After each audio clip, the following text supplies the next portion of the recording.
Yes, so my people, Oshegwe, finally, my people, una good morning, good afternoon, good evening. Una welcome to our Bunga program when we say who they call up Easyga. Now crime and security now they talk about for this particular program. As they always talk up, my mind is sweet me well. So because say no so na kanda gidigba for na various Bunga places when I want to watch the top story when they shell it for Easyga for this week. You know, as we always see the talker for this particular program, at any particular time when this is going to happen, once we hear, we go reach there, go find out what it happen, how this kind of thing when it happen, so how we go to fit a preventer. That is the essence of this particular program. That is why we greet for this program. Good morning, good afternoon, good evening. At any particular time when this matter shell, we go reach there, go use our corner eye, take a look at. Well, my name now, Wellington Akodeja. Let me day as I call it day. Coco, Baba. My people, good morning, good afternoon, good evening. My name now Sazo Mogata Sintokam. We know say that New Year now we enter and we wish you now all the good things for this New Year. We not will get any bad jam, any bad thing. That are the first prayer when I get for all of you. Quick, we cannot waste too much of our time because to read plenty today. As you already see screen now, the number where you see now a police number. Make you take that number. If you call them immediately, any yawa they will respond. Then this other one, civil defense call number. Civil defense now no say that they do like police too. If any yawa day, una not reach police, una call this number, they will do there with una. Then this other last number, so now the number will concern NDLEA. NDLEA, people will be say, then they go after people will be say they carry illicit drug. Drug will be say we don't need for our society, like all those Ghana, Morocco. Then some people did. Then we smoke cocaine and not the thing they wish to do, but because they don't feel they get sucker through that process, they will come be addictive to those kind of bad drugs. If your brain not carry them, if you don't see where to buy them, everywhere area will clear. But as you don't be say this kind of matter now, that they use and they even disturb those who know they smoke, everywhere they mean So if you don't say that kind of thing, you call this number. They will do that with Nakia. Then this other number, so now don't want to be say it concern fire service. If fire burn for your area, if it be say na house, if it be say na store, if it be say na motor even, if it be say na even bush, when it be say you dey carry farm, you want your bonus more, but later the thing come pass, be careful. Call fire service. Call this number. They will do there with you. Then the one will come with the last for the whole thing. Now be this number with this screen. So this one concern coronavirus and now the year of COVID-19. I don't tell you we say government set up team. When we say then they respond rapidly to anybody who they say you get this kind of thing. And if it happen for your area, you don't know how you want to run. No, want to carry go hospital. Now emergency. You will call this number. They will deal with you. Not the only Benin City, see they every other area. So if you call them, they will come with the ambulance, come carry that person when we say he get the coronavirus. And make a give an assurance, the coronavirus not be death sentence, not be waiting they kill people. If you carry if as it happen, you carry the person come, they will solve the treatment before you know it don't work. Yes, so my people, you don't hear from Osaze Mogate. If you see check under your television screen, you'll see our numbers there, the presenter's number, and that of the producer also. It did there. If in the case you want to contribute to this particular program, let us know what did happen for your area, or probably it may happen for your side. And if you say you know, if you let us know, you fit use your phone take record, you forward and give us details on wetin really transpire for the area. We go follow with the story, and when we come here, we will equally still give credit to you, say na Mr. A or Mr. B. But if you know say one say make we give credit to you, we'll still let people know say na good Samaritan na do this particular thing. Make we go for small break. As soon as we come, and nakuna the top ogbonge tori for Izigan for this week. Izigan, make you remove your hand for bad thing. Remember say every day for the thief, but one day for the owner. Yes, so my people, we celebrate na new year now we do Ecuador na so Yoruba dey talk. Our first story for Izigan for this week, we say suspected armed robber received the beating of his life for Aso Rock area between Uluku Axis of Benin City.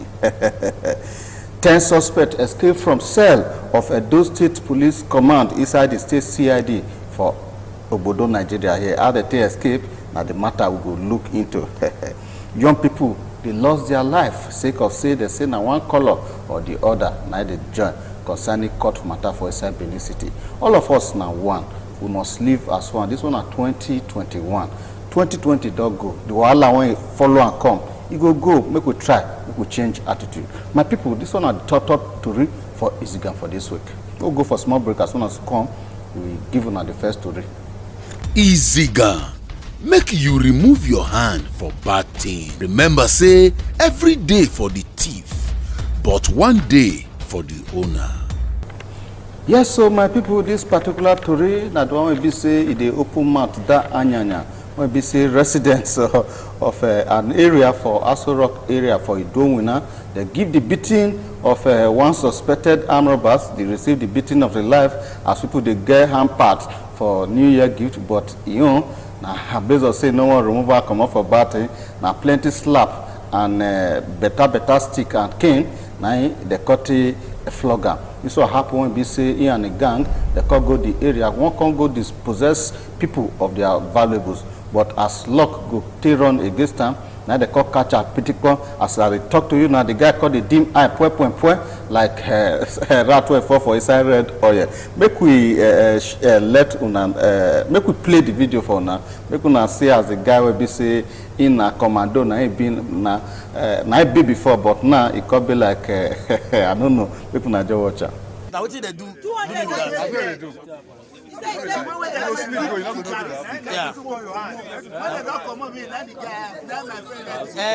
They don't come out before we wake up.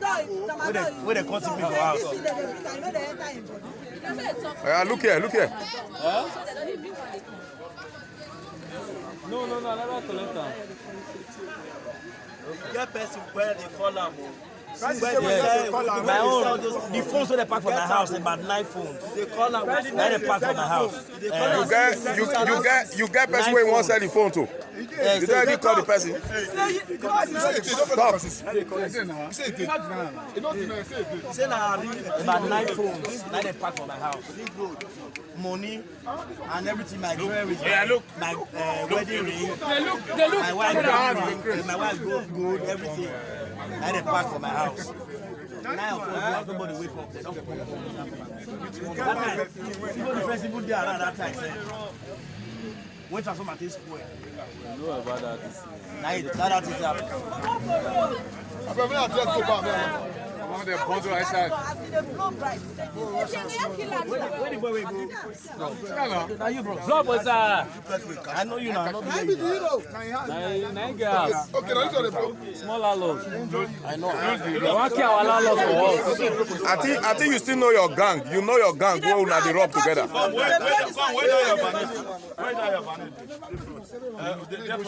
Okay. Waiting on the people. Waiting on the people. Now, lose chemical and the spray for window.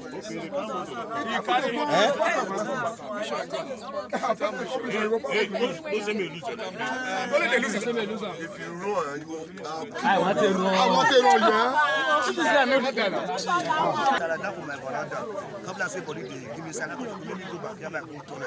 As me they tell me they see shadow they come from my back. I don't have them. This is our own touch. If you open my window, as I lock this window now, you know we open and I go back. You can't carry this of blade. As they tear and I go back and follow and I hold up. But then I'm here, they gather the because they take for come out. Then blow for face. Okay. He can't blow you for face. He not quick and succeed. No, not quick and succeed. No, if they call us, that's the thing now. Don't prefer it. Yeah, I'm with Padova away. See the way it got cock. The body not call down now. Well, my people, say, hear say actor no they die for film. Not be all film, not be actor no for the die because like this particular one at 2021 it be so because all people for area, all of them don't be vigilant now as a matter be so because waiting person okay for place, you know go there say you won't go carry and the person when work hard keep money for the person come work career what you need to do not be to ensure say you safeguard your property as we dey talk now this particular guy now they don't hand over around to the police authority make they see how far the officer carry out a kind of what they call comprehensive investigation to ensure the circumstances when be like say it surround this particular thing when you do so because according to the people who talk to us for that area I say with the look and say now say the guy gentle he say but when they day on action he say na power bike na fire well the only thing we see for there we always tell our people for this program say make them try make them remove one for battery no good so this one now they don't hear now when they talk more like say nothing there but you know say the battery don't dey weak I know from the way they talk so so anything when you see make you go face am because we don't talk tire for this program if they charge I no go charge. Well, my people, you know, as we always talk for this particular program, the essence of this program is not to molest anybody or probably to malign anybody's image. The essence of it is to let people know, say, we will be one Nigeria and we must remain as one. No, they think, say, one person gets past you and as such, instead of you to work hard to, you know, to strive hard to be like the person, then you won't come go the thief, the person, you know, go work. Because evil God no support this particular thing. We will go for small break as soon as we come. We'll knock on the second story for Easygun for this week. Easygun, make you remove your hand for bad thing. Remember say every day for the thief, but one day for the owner. Yes, so my people now welcome back. Our second story for Easygun for this week. We say some young men to kill themselves for Isaiah Benin City sake of say they say na court war. Most of the pictures when we want to show now for this particular story, so it did very, very gory. If you really person will be say, you know, they feel they wash all those kind gory picture or places when rugged things there and all that. You feel equally use one eye, take close your eye so that the thing will go freely where for other persons when go feel watch. Though they lost their lives for inside Obodo Edo State sake of say they say na court wahala na they happen. So I call happen when we say when we call carry a camera lens reach several area we call discover some dead body for area even for inside motor now if you know see now you know see one person dey inside motor while the other side and see one person like that for ground. While the other side people see they go they threaten say na so monkey go take John fly gutter say based on say they kill one of their person. Say so they must collect. But what we did talk for this particular program, now to advise people, the essence of life not be to take the life of another one be say we no fit create. No matter what you will join, you could remember say God dey and now only God now they create life. That is why we still say okay, we could still use this particular medium to sensitize the public on the need for parents and to caution their children and that of their words. To remove and come out for battle because killing, you no get anything when you do for anybody. You end up carrying blood into your hands because the thing it don't tire me. We don't talk tire, but yet people see they do. Akodeja, if you look this matter where you know say the way it day, I not can understand again. Would they shall say this thing they happen for abroad? Now, which kind of thing we do? Nah, film for the same before. Nah, crow. Now we use our eye this year. people no come value life again. They no come value fellow human being like them again. For phone, if you dey watch them, it will be like say those films wey we dey watch for all those American mafia films now. Mafia active films. Now we call the same for inside Benin City. Nothing dey wonder me that na development, abi na backwardness. To me, I see as backwardness because if you kill one person, you don't remove one man power come out for society. And the more the killings they go, now so you dey finish the society. And because of that one, insecurity will enter town. Because of that one, you get fear. People will fear. Our people will be say that they are abroad, they no want to come us again. Because of that one, you will see some people who want to put industry for here. They will say here not safe. They don't want to put. Who they suffer? I said the same way they the land. So the thing don't tire me. If people don't come, they reason again. Because of that, they come to say their own personal attitude. Maybe if they don't hire, they can do and undo. Because of that, they begin enter street. They do what they do. To me not support that kind of thing. And now I want to use this opportunity to tell all the various, whether in our society or whether in our court, they say they belong to. Make una see how now take bring our money. Make una make peace. Killing is not good. It not will help our society. Make una come together. Make una really talk. Make una try to find out what is the cause this problem. And if killing go on, this one kill for this side tomorrow, that one kill for the other side next tomorrow. Everybody, before you know, all the men for town, all the manpower, don't finish. And it will affect our society, whether you like it or not. That's the way they kill the brother, I know go happy. The other one, when they kill the brother, I know go happy. Or you keep us in husband, or you keep us in papa. You know go happy. So that make me want to use the opportunity to beg una. Make una try. Make una mellow down. Make una bring una share. Make everybody share their sword. According to this one matter, it don't rough. Oh. No, it don't rough. Everywhere don't scatter now. Jiggy. Usaza, it don't make sense. You've spoken well. According to some persons in some quarters, they go say that the cast cost. When you see very intelligent people who are focused, they count how many houses they don't fit build, how many children you don't fit put for university. Then you sit there in your humble pangolin, say they can't score. Which kind of scores do they count? You know understand? Because now it is time for us to talk to the opinion leaders. Yes. Because in any of this group, when you talk about, don't start your you go again. This one be the thing. You don't know what the thing they call. What are the try talk? We say. These people when you see so people in bricklayer where they for the others lebuku yes. They see they get oga. Not be that. You know understand? So we go use this media to talk to their various oga. They call their boys to order. Yes. If they get problem when they say when they say they not fit solve. You know they what would they really they drag or what they drag? You understand? Is it by killing? I be the switch there. Now they will take solver. You know it's not helping the society. What you know say you know go feel do no take am.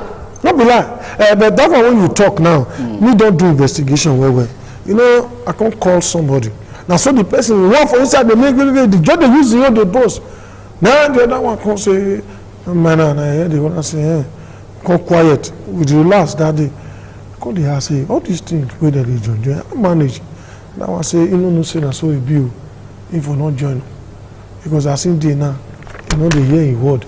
You know the if he say before he join for maybe the thing will uplift them, it will give them better life, connection and all that. I say, but this one he say not be because if he know say na so the matter be, if or not join, say na so they go use now the click they do gaga. If or not join, say because those days when he enter the matter, she don't believe say now this kind na so it be, if or not join. Say but the thing don't go anywhere. Now come ask and say what thing you will do now? He say as it be now what the person will do, what the person don't chop, you don't chop am. Now to see how if government will still join, make they talk to everybody, make everybody mellow. Now look and now shake head. Now say so you not fit come out. He say no brother.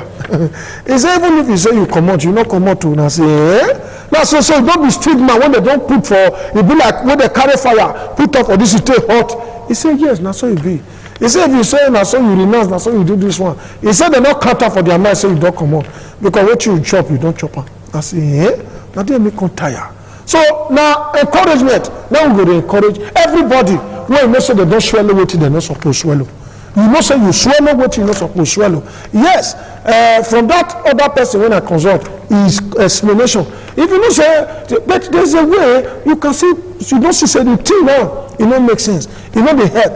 People don't begin scatter the whole matter. You don't read. So if you don't say things don't be like that, then you go on your own. Now know how you will take off, you withdraw, live your good life. Because if you continue like this, things go too spoil. And this one die today, the other one die tomorrow. Now why are you down? Now so society till they grow. Society no if it grow like now, that. Backwardness. Because if you check now the numbers of persons when they don't kill now, nobody knows probably who go fee help each other or probably you don't know whether future president or future governor did there. So for me it's nonsensical. You understand? Because it not really work, you don't understand. Because it don't make sense. You know understand? For them they feel say probably now ruggedity to take the life of another. We don't beg them now. I beg, nothing to remove our heart for bad thing not good. I beg. Well, my people, now here we go for start this particular program. This particular story, you know, say as a matter they pay me to see your people they die untimely when we say they get greater prospects ahead of them. We will go for small break as now so come with Nakuna, the last story for Iziga for this week. Iziga, make you remove your hand for bad thing. Remember say every day for the thief, but one day for the owner.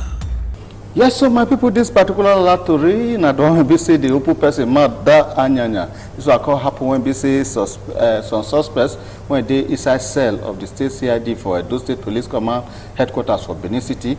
10 of them escape for inside custody. As we talk now, rumor they carry the waka say now by 100 of suspects now waka come up for the police cause say no. No, contrary to social media report, say what they get for their record, saying about 10 persons. The Assistant Inspector General of Police, when we say name Mr. Shola Davis, when they in charge of Zone 5 Benin City, he say he does storm the police headquarters. So he say now Inspector General of Police, when we say he name na Mohammed Adamu, he say now he say any come may come unravel the mystery when they surround this particular thing when say happen so. Say, but he called there as a courage. He called say what happened here. So he say na you know be not be so na the he say because I see the matter. He say there no court war, there no break fence. How the court take come out? Well, make we hear from Mr. Shola Davis, who is the AIG in charge of Zone 5. Make it let us know because in the do questioning from some of the senior officers when we say they can target the bar for there. When I say now they're supposed to take charge of the issue. Speaking of probably the fence was broken or they broke the window at the back. Right from the main door here. This one, this is where this one. I will have 10 or 15 cells. Separate cells. There are different cells inside. And all how many people? And now they came out from this place like this and went out like this. And went out.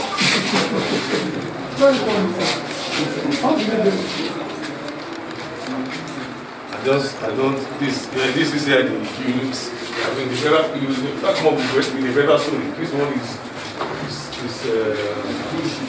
complete bullshit.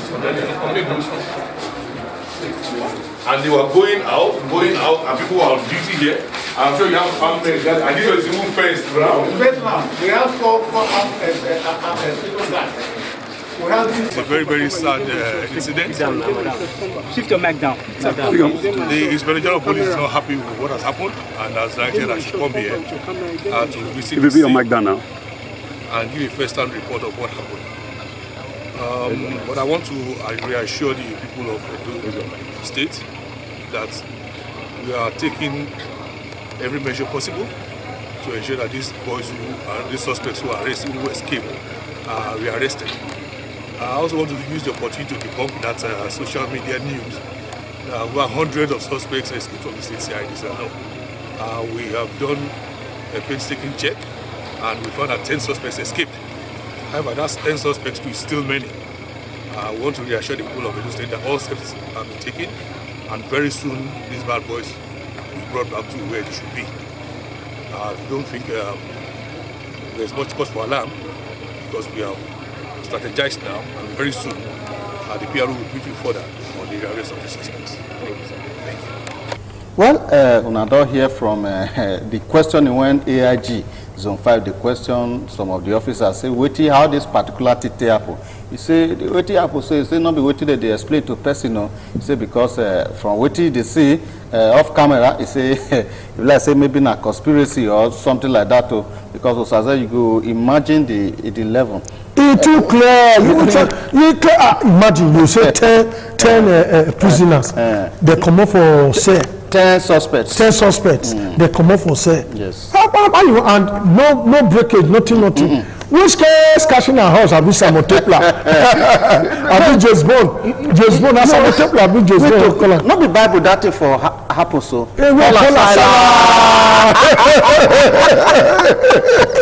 Not true. But these people they not pray now. You did, yeah. I be the invoke. When make the thing fall like. But my mother, the thing is so funny. It's so funny because it doesn't make sense. All this corruption, even within the security sector, now their problem for start. Don't be surprised. You about saying something fall from up, 9 grand open. Oh, you understand? So I thank this AIG when we say E2. The thing is still working now. They don't if you get what they feel cover. You get what they don't feel cover. This one, it not be like what they feel cover. Because it good make it be say if things they happen like this and the police they perform like this, would they like them? But I can't see notice for town now. The police, you know they see them as you see them before. I don't come know what thing they happen and the thing not to go down well with me. If you be say so kind matter the sub, you come like say they want holler. Make police come, you hardly see the response, not the flow well. And secondly, they don't come day as a third day. Since when they do that NSAS, and the thing can't get us be. And now as I talk to you, all our express road, not say Benin our conference town, all our express road are so everywhere they porous. For example, the other day with the hear say for Agbo Road, now so kidnapping they take place. They still pack people like sand, carry the entire inside bush, as if say nothing they happen. They still get one when you say it still happen for Auchi Road, the same thing. And your company say will not get security. When you say all these herdsmen, they will just take over express road as if say nothing they happen. Now some of our people they don't fear to travel from here go Abuja, from here go far place. Say the road not safe. And now if you go airport now, you see some people don't they tanda play fees now, ticket you don't hire because people they park through airport now because now safety everybody they find. Nobody want to make anything happen to them for road. My people quick, I beg. Now know as area don't be now. Who they follow social media now will see say they don't give now. All the area when they be saying it's not good to work out for night. And they will also give all the points when they be say when we need to be observed. For example now, you they go your house, you will look left, look right, look back, look front. Before you enter your house because you don't know who they follow you. And when they see they talking for this program say if they drive they go something hit you for back non stop go look for where people dey first before you park then you go stop check wetin happen to your motor the same thing if something fall for your windscreen as you dey waka dey go maybe raw egg enter there not on your wiper let that small stain dey look from the other corner so if you drive comot for where that place if that place not the area wey safe go safe area when you reach safe area then you come down check am or come clean am otherwise if you just wipe raw egg join your windscreen and so you go just rub everywhere e go dark before you know you don jam wetin you no suppose jam. My people, my name na Osaze Omogiate. Well, my people, till this same time stay station, my people una bye bye you.